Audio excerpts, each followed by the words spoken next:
Thank you. Hello, ladies and gentlemen, dear viewers. Welcome back to Amani TV. Today we're going to talk to Professor Alvin Blake. He's going to explain us the reason why he is here in Senegal, and we're going to discuss with him, given that he is an economist. We're going to talk about many questions about Africa's economy and something like that. So, Professor Alvin Blake, hello. How are you doing? I think you are welcomed in Senegal. Thank you very much. I've had a really very gracious and heartwarming welcome. Great. And can you tell us more about you, maybe to make yourself Sure. known? Yeah. Well, my first introduction to Africa was through Peace Corps. I was a Peace Corps volunteer in Cameroon during the early 80s. I taught economics and literature, and I did some small business counseling or working with the local Chamber of Commerce there. After Peace Corps, I returned to the United States with my family, 3 children and a wife, okay, Cameroonian, and I started working for the U.S. Department of Commerce as an economist, first in the government division and then later in industry economics. And also during that time, I also participated in small or short-term contracts in different parts of Africa, okay. And this time you come to visit Senegal, but also Ghana. So what can you tell us about maybe those 2 countries? Okay, well, I've retired first in 2011, and since then I've been doing a variety of different things. I even went back to academia and taught at a small college in Baltimore. During that time, I had an opportunity to teach and travel for a semester, okay, while I was teaching micro and macroeconomics, and it was basically an opportunity to do some empirical research in not only Africa but Asia as well. So during that time I had a chance to visit Qatar and Turkey and Sri Lanka, Cairo, and Bangkok, Thailand, and of course Cameroon. And during that time I also had an opportunity to observe the unofficial economies of those countries, okay, to get a better gauge on, just how well are those countries really doing, officially and unofficially. To date, why I'm here now is a result of, I'd say, a variety of different things. The first reason is basically I'm the first generation to have returned to Africa, okay, especially since we were brought here over 400 years ago. Okay. To visit the site one of the sites that we could have eventually have been taken from. And the 2 countries that were engaged primarily in slavery during that time were Ghana and Senegal. So my first visit was, of course, to Gorée Island. Okay. And you were in Gorée Island. You saw, maybe Yes. the slaves' house. How do you find Gorée? It was surprising, and I don't know what the other word is to describe it. It was surprising to the extent that it wasn't what I had envisioned it to be. It's actually a small village there. I think there's close to 1,000 people that live there.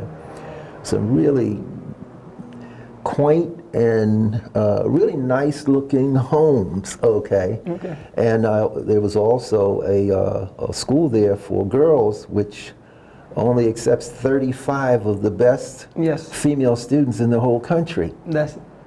On the island, okay, as well as the site where a lot of the slave activity or the trading and shipping of African Americans. Did you visit the school to see how the students are over there? No, I didn't have. The school was actually closed when I was there, but I did get a chance to see the school, its location, and I had a chance to just talk with a few locals. Okay. The whole experience was really arranged by a very close friend. I call it my Senegalese family. Mr. Abdullah, okay, and he has been really gracious in helping me to make this journey. Without him, it wouldn't have been possible. Okay. Okay. So, what does Gore inspire you, really, when you think of the past and, I mean, the things that happened to bring the black in USA? What does it inspire you? Well, it says there are a lot of mixed feelings. Okay. One, it's a tragic and really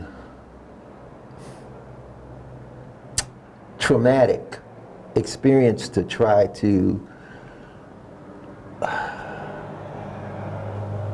just thinking of the fact to try to absorb, because when you walk through the facility and you see the conditions that our great-grandparents and great-grandparents actually went through, okay, and survived that, and were able to make it through the voyage, aside from that, to the U.S., and then still survive everything else. It just says something about the strength and of the Africans that made that journey and survived it. That's amazing. And allowed us to be here today to tell the story and to actually have an opportunity to come back and see how it all started.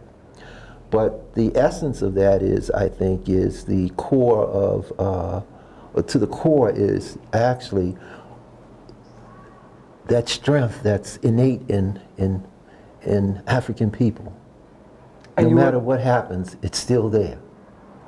And you were talking about, I mean, the way that people were welcoming you and the way they are behaving with you. Do you feel that connection with your brothers, your African brothers? Most certainly, most certainly. From the time I left the plane, debarked from the plane through the airport, the people were just so welcoming and encouraging. Okay. And it's just been, I just don't know how to describe it. People have been just really fantastic here in terms of making you feel welcome and at home. And it's given me a level of psychological comfort that I haven't had in, I only really feel when I'm here on the continent of Africa. Okay.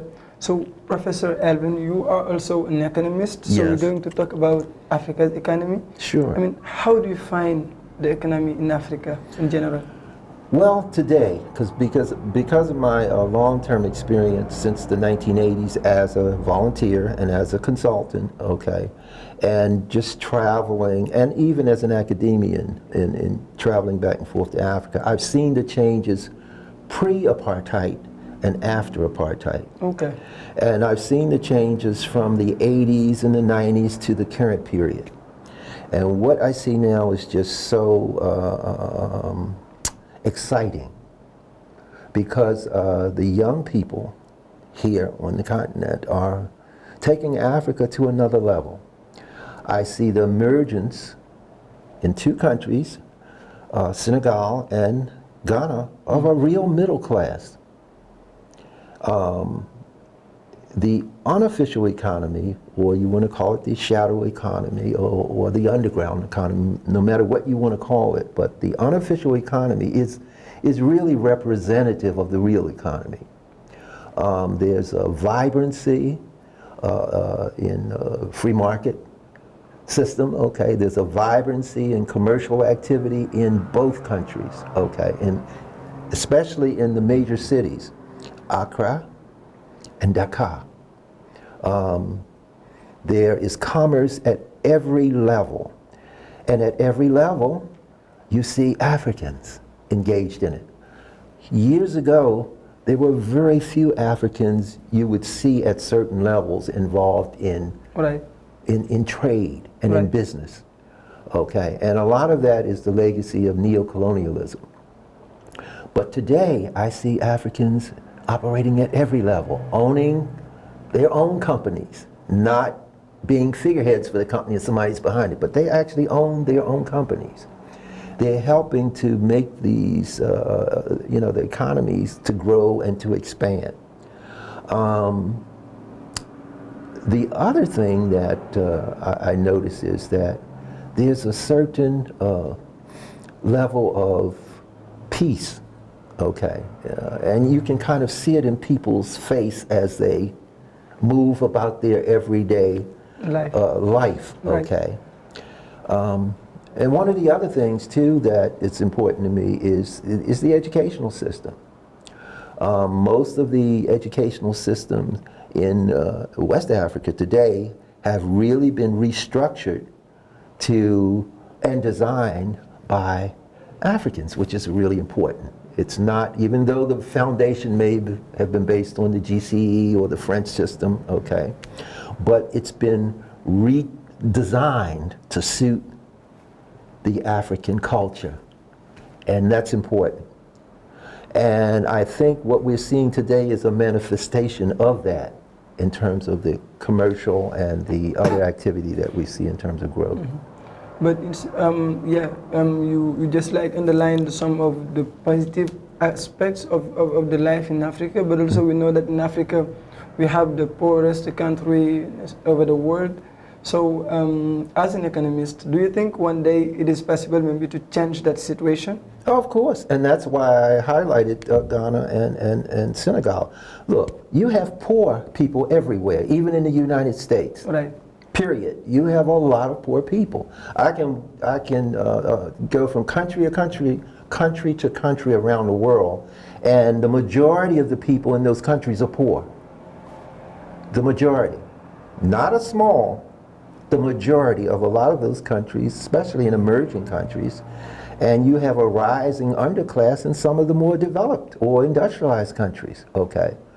So Africa is making a lot of progress. The poverty is here, okay? There's no doubt about that, but it's changing. And if you're going to develop a strong economy and a middle class, it starts from the bottom up, not from the top down. Right. Okay, and what, you know, poor people have to see is hope. Now, I grew up in Baltimore, Maryland, okay, in a relatively, I would say, a poor community, but I'm here today. But the key thing is hope. You have to see a vision or an opportunity for you to move beyond your station. And there is a power in hope. There's a power in hope, but you have to see that around you. Do you follow me? And when you can see that going on around you, that's the motivation and the incentive that you need to move forward. Right. But when you don't see it, it's very difficult. But you see it now. You see it in Dakar, you see it in Ghana, and it's happening in other places around Africa as well. Unfortunately, you know, Africa has always gotten a bad rap, okay, in terms of poverty, and I'm not saying it doesn't exist, and there are a lot of things that go on the continent that contribute to that. Civil war and just a variety of things, okay. But I think it's time we kind of focus on the positives of what's going on the continent and who the major contributors are. And it's the young people who make up the bulk of the population of the continent on the continent of Africa. And they're using modern technology, and they're doing some very progressive and wonderful things. So I have and what I see is Africa in the next 20, 30 years, a completely different Africa from the old days, okay? And that's what my hope is. Thank you very much. We hope that it is going to happen. I think it is something possible, very possible. So we are at the end of this this emission. We're going to ask you maybe to give your last message and also maybe your last word. Well, one thing I'd like to say is, and that's really important, especially for African Americans, but not limited to African Americans. The Africa that you've been taught about in terms of the negative stereotypical images, some of them are there, but the bulk of them aren't, okay? There's a lot of opportunity here.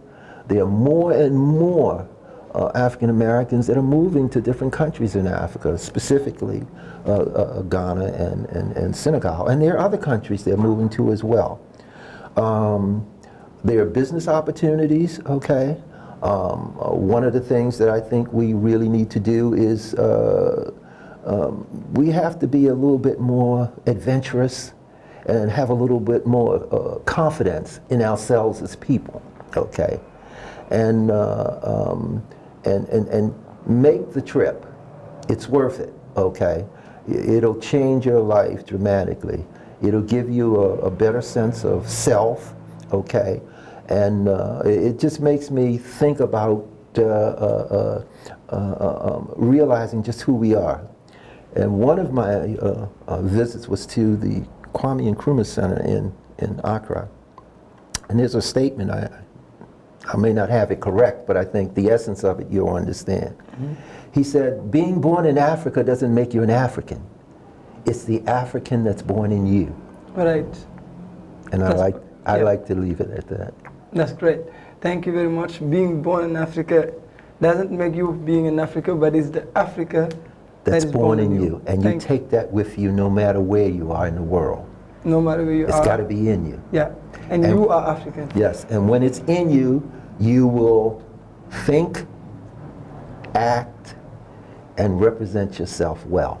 Great. Thank you very much. And thank you also to you, viewers of AmaniTv. That was a pleasure to just like welcome the Professor Alvin Blake. So we give you just like appointment next time for this question 4 in AmaniTv.